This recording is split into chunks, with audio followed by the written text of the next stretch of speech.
Disc bulge got you sidelined? Stick with me, and in less than 10 minutes, we're going to teach you how to take pressure off of the nerve, calm down pain, and actually start moving again.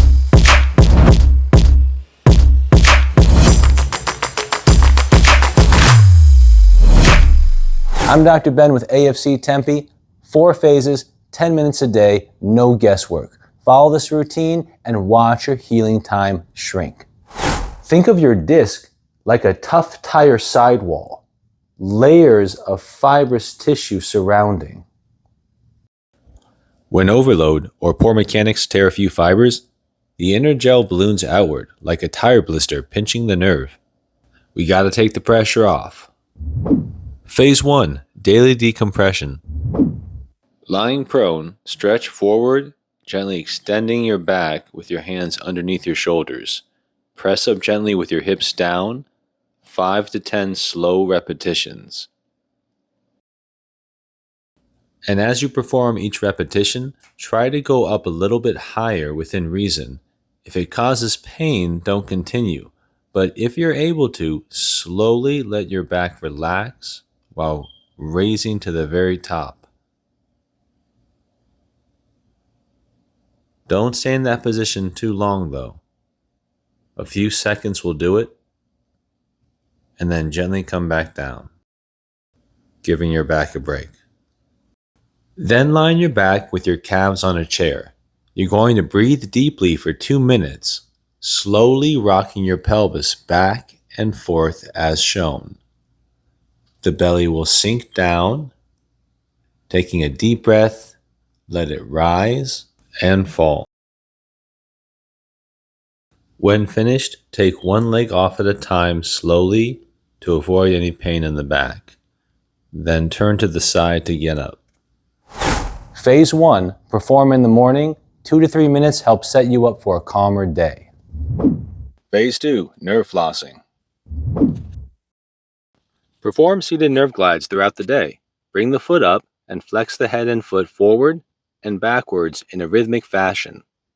The goal here is to take pressure off the nerve by moving the muscle around it. It shouldn't hurt the next exercise you would perform if this was too much. Feels great. On to the next. If seated caused pain, you can do this while lying on your back. Bring the leg up gently while supported, and bend your knee slightly while flexing the head and foot forward and backwards, just like in the seated position.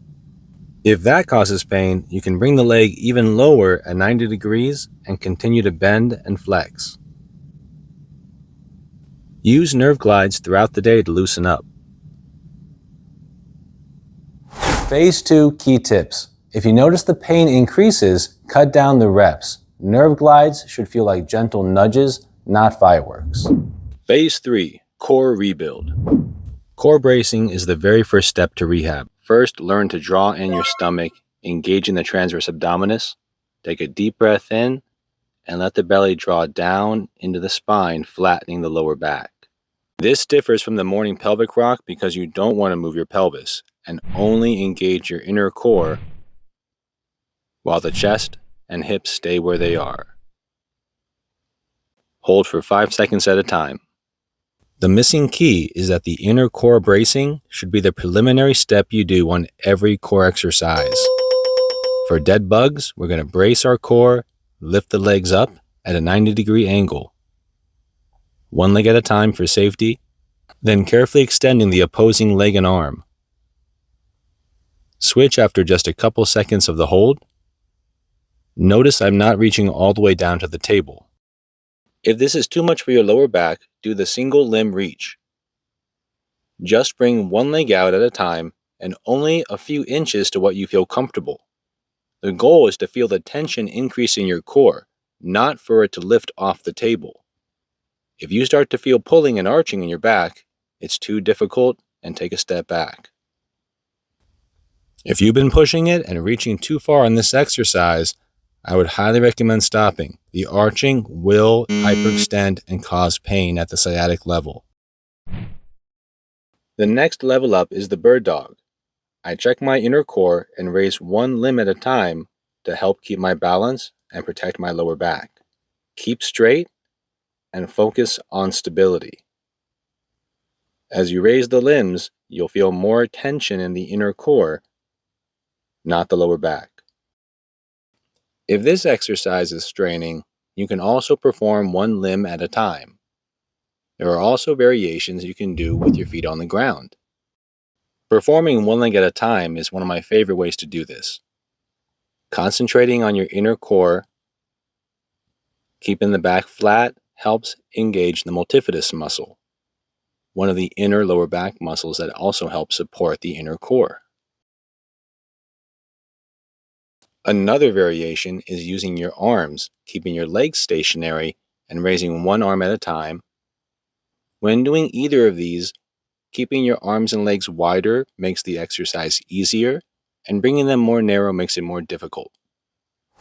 Phase 3 level up rule.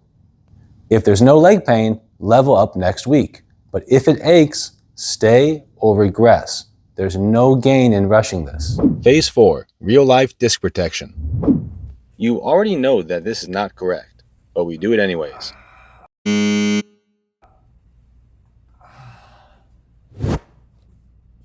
You also probably know that squatting is the best way to pick things up. But that is a lot of work. Who wants to do all that? There are other alternatives. As long as your knees don't hurt, carefully bend down while keeping the back straight, support your leg, and come up as well. And if you follow our videos and build your core up, this is my favorite way. Create stability and do the golfer's pickup. One leg has a dramatic benefit to your core stability. Keep it tight, lower back straight. That's the way. And one super important last tip is knowing that your lower back can only really flex and extend superiorly. There are certain motions in the lower back it just wasn't meant to do because of its facet joints. Rotation is not its favorite maneuver.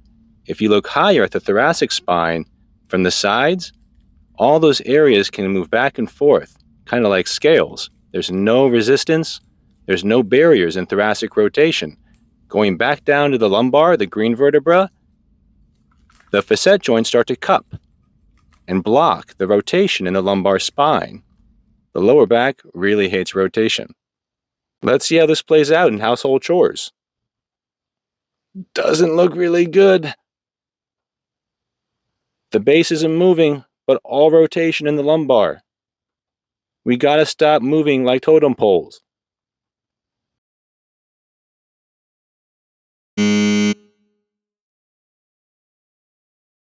Instead, always move your legs first.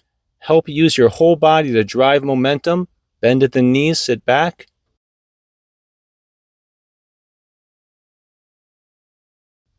The lower back may bend, but you can use your whole body to avoid that increased pressure that you build up all day long. It's time to consider all the micro movements of our day for us to get ahead.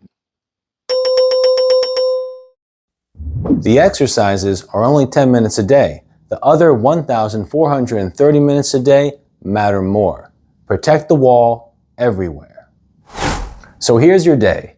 In the morning, perform your press-ups and your leg-ups approximately 3 minutes.